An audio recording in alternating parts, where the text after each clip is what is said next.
الحمد لله رب العالمين والصلاة والسلام على أشرف الأنبياء والمرسلين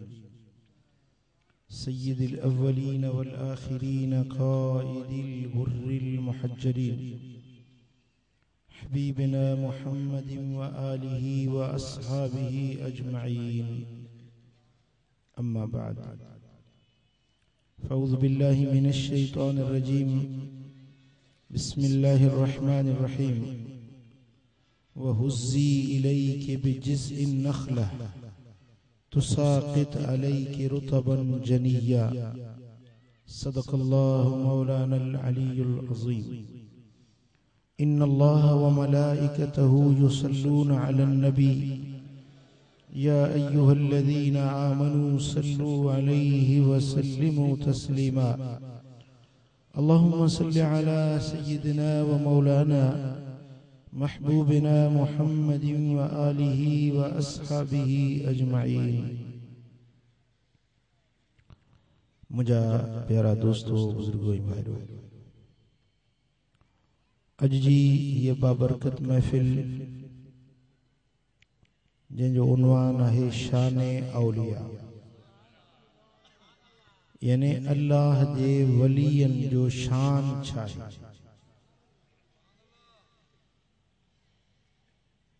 जन बानन के रब्बुल आलमीन जल्ल शानहु पंजी दोस्ती जो शरफ इज्जत मान ए मकाम अता कंदो आहे उनन के अल्लाह तबारक व तआला पाण वटा खुसूसी नेमतुन सा नवाजींदो आहे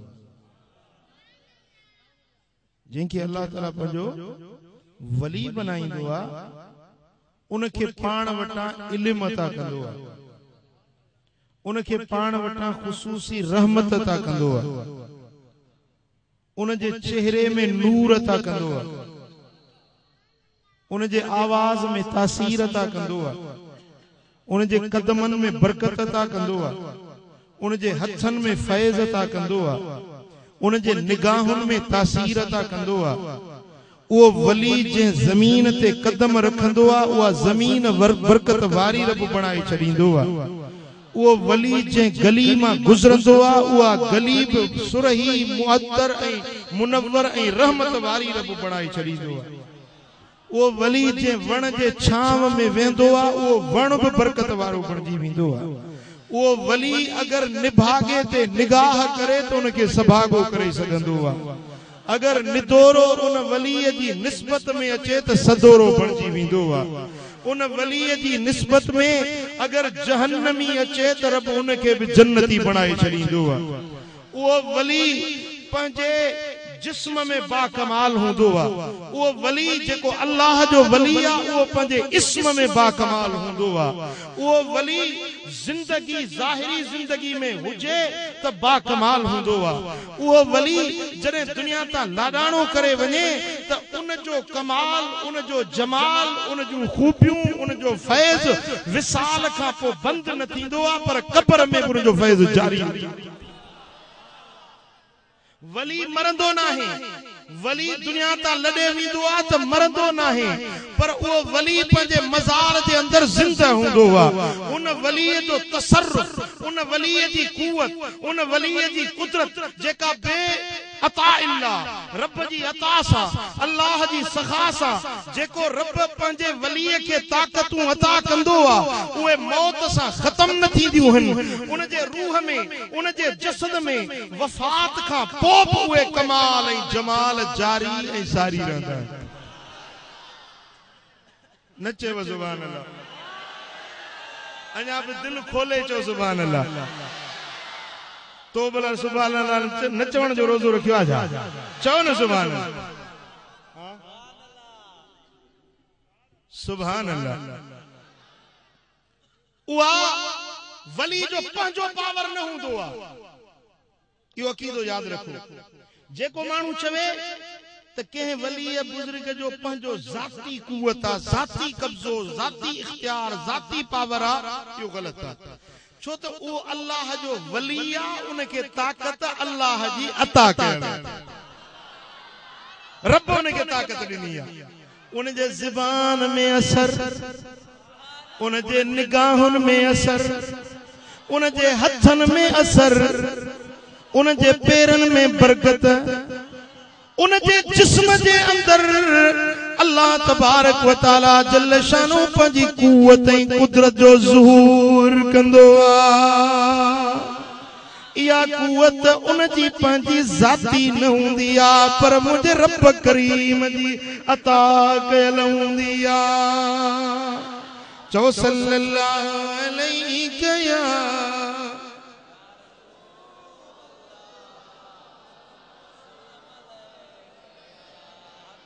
अल्लाह जो कुरान जेकी कुछ चई वैसे ने तेरा बजो कुरान हजरत बीबी मरियम अल्लाह जी वलिया बानिया औरता पर वलियानिया नबी नहीं वलियानी बानिया मुझा दोस्तों उहा रब जी बरगुज़ीदा बानी जो रात थींदिया खल्क सुमंदिया पर अल्लाह जी बानी रब जी इबादत में रात गुजारींदी रात पोवे ते बेदर्दानू निंदर प्यारी आवे दर्द वदानू याद सजन दी सुतियां आन जगावे। हजरत बीबी मरियम अल्लाह जी वलिया बानिया खच्चीअ जे थुड़ के टेक लगायूं वेठिया उनजे वेहण जो अंदाज रब पंहिंजे कुरान में बयान फरमायो आहे। खची जे थुड़ के टेक लगाए बीबी साइण वेठिया भूख लगी थस उन लगी थस उन अकेलाई में जरे को रफीक साथी मौजूद नाए रब के अर्ज थी करे मौला मुखे भूख उन लगी आ रब फरमायो व हुज़ी इलैक बिजिज़इन नखला ओ मुझी वलिया बानी इने खच्चीअ जे सुकल थुड़ के पान दे छिक इनके धूणो दे इनके लोडो दे इनके पान दे मोड़ो दे जेडी मल तुंजा हथ जेडी मल तुंजा हथ इन सुकल खच्चीअ जे थुड़ के लगंदा तुसाकित अलई की रुतबन जनिया ताजी ताजी खजूर तुझे मथों अचे किरंदी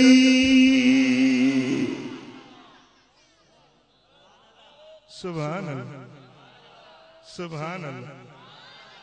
वण हुजे साहो वण में बीठल हुजे मेवो पोज जे धूणो जे मेवो किरे हर को मञंदो त मेवो बीठो आहे धूण सां ज़रूर किरंदो पर वण आ सुको थुड़ो आ न सावका न टारिया न लामा न शाखा न खजूर जी मुद्दा न मौसमा पर अल्लाह जी बानी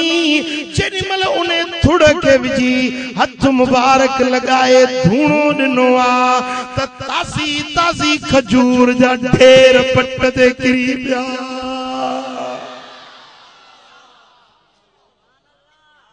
सुभान अल्लाह सुभान अल्लाह। यो कमाल रब जो या ताकत रब जी पर हथ बीबी मरियम साइण जा जे रब चाहे हां रब इहे ही मथों मींह वसाए छड़े सा खजूरन जो अब रब कादिर हो जी रब कादिर हुयो इहे ही मलाइकन के मोकले हां खजूर खणी अचन हां रब चाहे हां फरिश्तन के तू ॾियारे मोकले हां अल्लाह चाहे हां त के बे नमूने सां भी अची सघिया थे पर रब करीम पंहिंजे मखलूक खे ॾेखारण चाहियो त वलियन जे हथन जो कमाल छा हूंदो आहे। वरी उहा ॻाल्हि रब क़ुरान में लिखी छॾी त क़यामत ताईं क़ुरान पढ़ण वारा पढ़ंदा रहनि, मोमिन मञंदा रहनि त वलियन जे हथन में बि रब कमाल रखंदो आहे। वहुज़ी इलैके बिजिज़इन नख़लते तुसाक़ित अलैके रुतबन जनिया। रुतब सरबुआ ताज़ी ताज़ी खजूर जेका वण ते पचंदी आहे। सिंधी में असांजे अंब घणा थींदा आहिनि, माशाअल्लाह असांजे मदीन ज़िले में अंब घणा जाम थींदा आहिनि। पोइ अंब जेको वण ते पचंदो आहे उनखे सरबुआ टपके जो अंब, ठीकु आहे न। जेॾीमहिल वण ते पची वञे खजूर त ॾाढी लज़ीज़ थींदी आहे। जॾहिं उहा रसी पची वञे थी त पोइ उनमें मिठाण घणो थींदो आहे, माण्हू ॿ टे कड़ियूं खाईंदो त ढो थी वेंदो। पर जेका ताज़ी ताज़ी खजूर हूंदी आहे न, केतिरी बि खाओ त उन में दिलि न भरबी आहे, लज़त बि हूंदी आहे, मज़ो बि हूंदो आहे। ऐं उहा ताज़ी ताज़ी खजूर मनपसंद ग़िज़ा हूंदी आहे। मुंहिंजा दोस्तो, जेॾीमहिल हज़रत बीबी मरियम जा हथ मुबारक लॻनि था त उहा अणमुदाइती खजूर, ताज़ा ताज़ा मेवा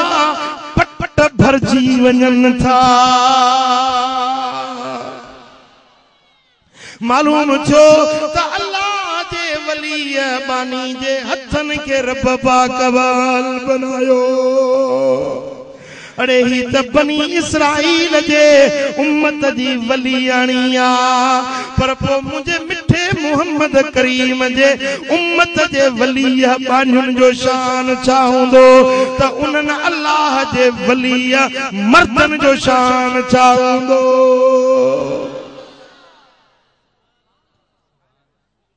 सही बुखारी के अंदर, सही मुस्लिम के अंदर मुत्तफक अलैहि हदीस,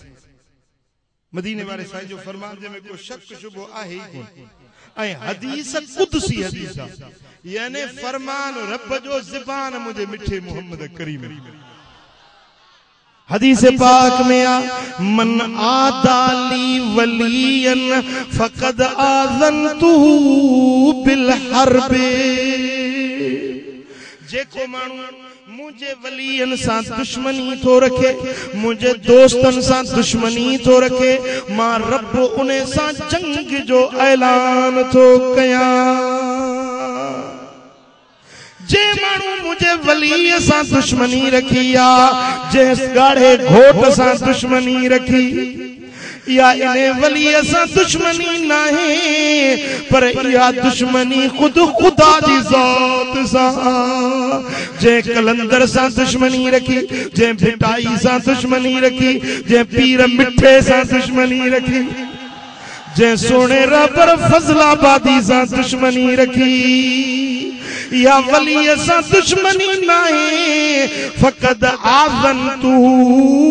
बिल हर्बे, रब तो फरमाए त मां थो उन सां जंग जो ऐलान कयां। वो साईं फरमाइनि था, रब तो फरमाए त यतक़र्रब इलैया अब्दी बिन नवाफिल। मुझो बानो नफलन के जरिए मुझे करीब थींदो वींदो आ। छा नफिल पढ़ंदो वींदो, इबादत कंदो, रब जी बंदगी कंदो, जीअं जीअं बंदगी कंदो तीअं तीअं मुझे करीब थींदो वींदो, तीअं तीअं मुझे वेझो थींदो वींदो।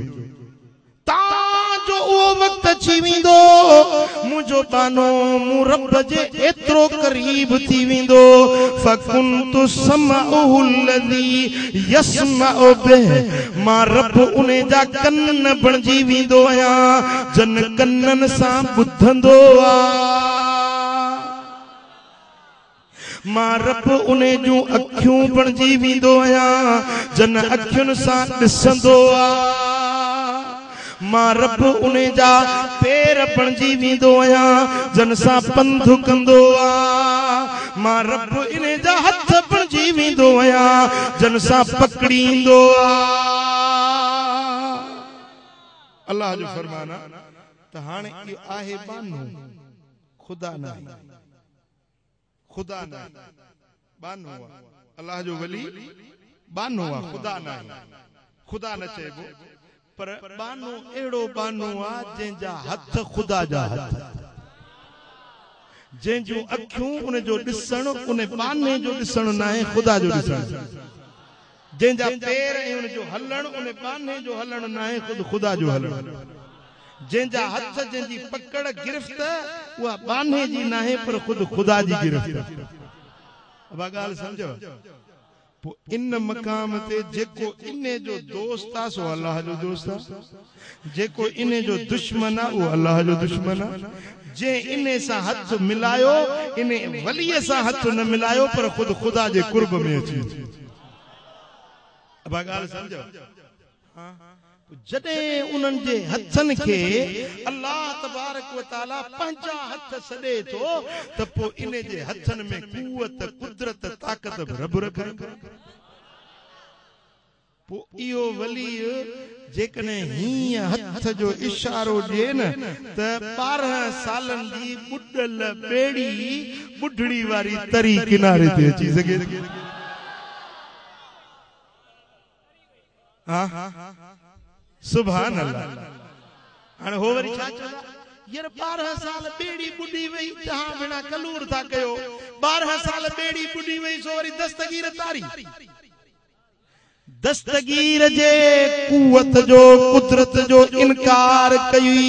जणो खुद खुदा जे कुदरत जो इनकार कई छो त दस्तगीर जे हथन में पावर ॾियण वारो खुद खुदा पाण शान तुंहिंजो कयो रब उत्तम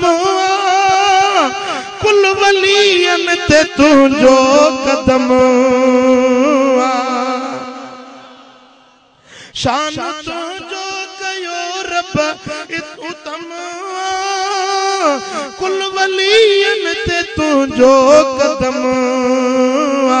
तुंहिंजी जारी करामत ऐं कहानी करे असां ते नज़र का नूरानी गौसे आज़म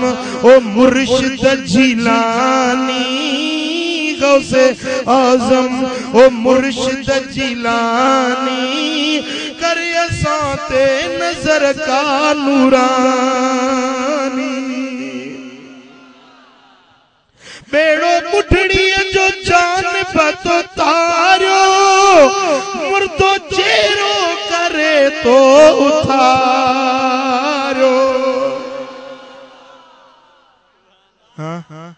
ईसाई पियो चवे असांजे ईसा जो कमाल हो जो मुर्दा चेरा कंदो हो पीरान पीर खे पियो चवे त असांजो ईसा नबी सगोरो मुर्दा चेरा कंदो तहां जे नबी जो केड़ो एड़ो कमाल हजरत पीरान पीर फरमाए त मुंहिंजो नबी त नबी आ मां उन जे दर जो गुलाम आहियां जे भला मां तोखे मुर्दो चेहरो करे ॾेखारियां त पोइ मञंदे चओ न सुभान अल्लाह जी तूं मुर्दो चारींदे पाण फरमाए हाओ वठी हल मूंखे मुकाम ओ पुराणी का फिटल कब्र हुजे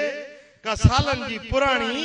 उन्हें ते बिहारी चे हे मुर्दो चेहरो चो तो मां कलमो पढ़ी मुसलमान थी मुझे सुने गौसे आजम दस्तगीर पंजे हथ जो इशारो दई चो कुम बिइज़्निल्लाह उठी अल्लाह जे हुक्म सा उठी त कब्र चीर थी पई मुर्दो चेहरो थी उठी पियो बेड़ो बुढ़ड़ीअ जो जान तो तारियो मुर्दो चेरो करे तो उथारियो एड़ो कामिल तू कुतबे रब्बानी एड़ो कामिल तू कुतबे रब्बानी करे असां ते नजर का नूरानी सुभान अल्लाह हजरत पीरान पीर वट हिकड़ी औरत आई पुटड़ो वठी सही मुझे बच्चे के इहो कमाल सेखार जेको तोखे रब ॾिनो पंहिंजे शागिर्दी में कबूल कयो साईं फरमाए छॾे वञिस माई वई मोटी साल खन गुज़रियो तो माई चयो वञी ॾिसी अचां बचड़ो कहिड़े हाल में आहे आई ॾिठई त हिकड़ी कोठड़ी हुजे सोढ़ी नंढड़ी कोठड़ी दरगाह जी उन्हे में पुटड़ो संदस वेठो हुजे नहीफ जिस्म कमजोर मां जी दिल ॻाल्हि सम्झो था मां जी दिल ॾाढो ॾुख थियुसि वरी आई साईं जन जे हवेली पाक में तो साईं जन कुकड़ वेठा खाइनि माई जो तव्हां कुकड़ वेठा खाओ मुंहिंजो बचड़ो सुकल मानी जा टुकरड़ा ॾिसी आया उहा सुकल मानी पियो खाए तव्हां कुकड़ वेठा खाओ मां तव्हांखे बच्चो ॾेई वियसि मुंहिंजे बच्चे खे को फैज़ ॾिजो मुंहिंजो बचड़ो तो सुकी करी कंडड़ा थी वियो आहे साईं फरमाया मां वे तोखे जवाब ॾियां मानी खाईंदा वञनि उहे हड्डियूं जेके आहिनि से गॾु कंदा रखंदा वञनि जेॾी महिल मानी खाई दंग कयूं उन हड्डियुनि ते हथ रखे ऐं फरमाइनि था कुमी बिइज़्निल्लाह युहिल इज़ाम वहिय रमीम उथी उन अल्लाह जे हुक्म सां जेको गिरियल हड्डियुनि खे जेरो करे उतारींदो आहे ए कुकड़ जेरो थी गौसे आज़म जा लफ़्ज़ निकिता त कुकड़ जेरो थी भड़की ॾेई वई अम्मा जॾहिं तुंहिंजो बच्चो इन्हे कमाल के पहुचे पो भली कुकड़ खाए हाँ जॾहिं इन मकाम ते पहुचे न पो भली कुकड़ खाए हींअर छॾीस मेहनत करे रियाज़त करे नफ्स कुशी करे अल्लाह जो कुर्ब हासिल करे नफिल पढ़े ज़िक्र अज़कार करे जॾहिं उन मकाम ते पहुची वेंदो पो भली कुकड़ खाए तो उनखे ठार चो सल्लल्लाहु अलैहि या रसूल अल्लाह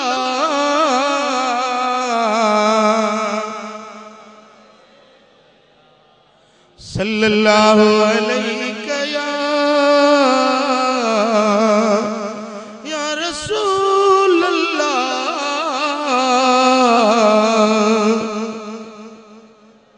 सुभान अल्लाह इमाम नबहानी जामे करामातुल औलिया जे अंदर लिखे तो हिकड़ो वली सगोरो हुजे सो जवन जी मानी जा सुकल टुकड़ा वेठो पियो खाए जवन जी मानी सुकल टुकड़ा चबाड़े पियो वरी मथो पानी जो ढुक पिए हिकड़ो माण्हू आयो चई त यारे अल्लाह जा वली बुखूं पियो तो काटे वली इएं हूंदा आहिनि जेको पाण बुखूं पियो तो काटे सो असांखे वरी कहिड़ियूं दुआऊं ॾींदो कहिड़ियूं असांखे पगूं ॿधल दिल में पियो सोचे ज़बान सां चई न दिल जो दिल में सोचे भी साईं मानी खाधी ऐं मानी खाई वुज़ू करण लगा जेॾी महिल वुज़ू करण लगा ऐं वो पानी जेको हारजे पियो हेठि मुरीद कोरो हारे पियो त पानी बदन के लगे तो पानी जेडी मल हेठ गिरे तो पानी जमीन ते पट ते पवे तो सोन ओ जेतरो भी पानी हो सो सब सोन थी वियो बुजुर्ग ॾिसी उन्हें माण्हू खे चई अबा तू अही माल जो बुखियो खण हे सोन चीसी पो हेड़ो तो वट कमाल वरी सुका मानी जा टुकर तो खाई जबाई ने सुकन टुकरन खाइण में तो मुखे यो कमाल मिलियो रब जी इबादत में नफ्स के मु सकियूं ॾेई करे पंहिंजे रब जी इबादत में नफ्स के झुकायो अल्लाह जी बंदगी कई इहो मकाम मुखे मिलियो नफ्स जे ख्वाहिशुनि जे पुठियों न हलंदो आहियां हाणे जेकॾहिं चाहियां आंगुर जो इशारो कयां त ही जेका खेड़ी ॾिसींदो इहे भितर सभु सोन जा बणजी वञनि हाँ मदीने वाले साईं फरमाए तो रब तो फरमाए तो जॾहिं इहे अल्लाह जे कुर्ब में अची वेंदा आहिनि त पोइ रब इन्हनि जा हथ बि बणजी वेंदो आहे रब इन्हनि जा पेर बि बणजी वेंदो हदीस जो किताब आहे इब्न असाकिर उन में रिवायत थी अचे त इमाम हसन रज़ी अल्लाह तआला अन्हु जे घर में 3 ॾींहं फाको थी वियो 3 ॾींहं बुख काब शे न हुजे। इमाम हसन मौला अली जो बच्चो, हैदर करार जो शहजादो। 3 ॾींहं घर में सांजण पाणी न थी। 3 ॾींहंनि खां पोइ साईं जे घर में खिदमत गुजार फितह नाले बानी हुई। उहा घर वैया चांदी जो टुकड़ो रखियो हुयुसि। वो चांदी जो टुकड़ो खणी इमाम हसन जी खिदमत में पेश थी करे, क़िबला ही चांदी आ, हिन के खपाए, हिन मूं अटो वठी पंहिंजे बच्चन के खारायो। मुंहिंजी दिल सही न थी सके जो 3 ॾींहं थिया आहिनि तव्हां जे घर में सांजण न थी आ। हजरत इमाम हसन फरमायो, ओ फिदा तू समझी थी असां मजबूरी जे करे फाको काटे रहिया आहियूं। न न न ओ फिदा असां त पंहिंजे नाने मोहम्मद जी सुन्नत अदा करे रहिया आहियूं। ये चई पंहिंजो पैर मुबारक ज़मीन ते हयऊं, लत ज़मीन ते हयऊं त घर जी सारी ज़मीन सोन जी बणजी पई। छा ॻाल्हायो? घर जी ज़मीन तारीख़ इब्न असाकिर खण तो बि ॾेखारियां। इब्न असाकिर वारो रिवायत आणे त इमाम हसन जा कदम लॻा त घर जी सारी ज़मीन सोन जी बणजी। हाँ, ये पैर केड़ा, ये कदम केड़ा, ये हथ केड़ा। यतकर्रब इलैया अब्दी बिन्नवाफिल। हे अल्लाह जे मुकर्रब बानन जो शान आ, उन्हनि जे जिस्मन खे रब बाकमाल बणाए छॾींदो आ। पोइ जॾहिं मौत अची वञे, वली दुनिया तां पर्दो करे वञे, क़ब्र में पइजी वञे, तब उहो मरंदो नाहे, पंहिंजे मज़ार में बि उहो ज़िंदा हूंदो आहे। वली पंहिंजे क़ब्र में बि ज़िंदा हूंदो आहे। ऐं उनखे एतिरी बि ख़बर पवंदी आहे, पखी अचे न वेहे क़ब्र जे मथां त नर आया मादी आ, इहा बि उनखे क़ब्र में ख़बर पवे। पर मदीने वारे साईं ते ईअं फरमायो, इन्नहु लयस्माउ खफ़्क नियालिहिम, जेके अचन वञन था न उन्हनि जे जुतियुनि जा खड़काट बि क़ब्र में ॿुधंदो आहे। नचेव ज़ुबान अल्लाह। हाँ, जुतियुनि जा खड़काट क़ब्र में जुतियुनि जा खड़काट, छो त इने जो ॿुधण खुदाई ॿुधण आहे। उहे खुदा जेको जेके ॾाण ॾींदो आहे त फुरींदो न आहे न। उहे रब जूं नेमतूं जीअं ज़ाहिरी ज़िंदगी में तीअं मज़ार में वञण खां पोइ बि उहे नेमतूं उन ते बरक़रार ऐं क़ाइम ऐं दाइम। चओ सल्लल्लाहु अलैहि या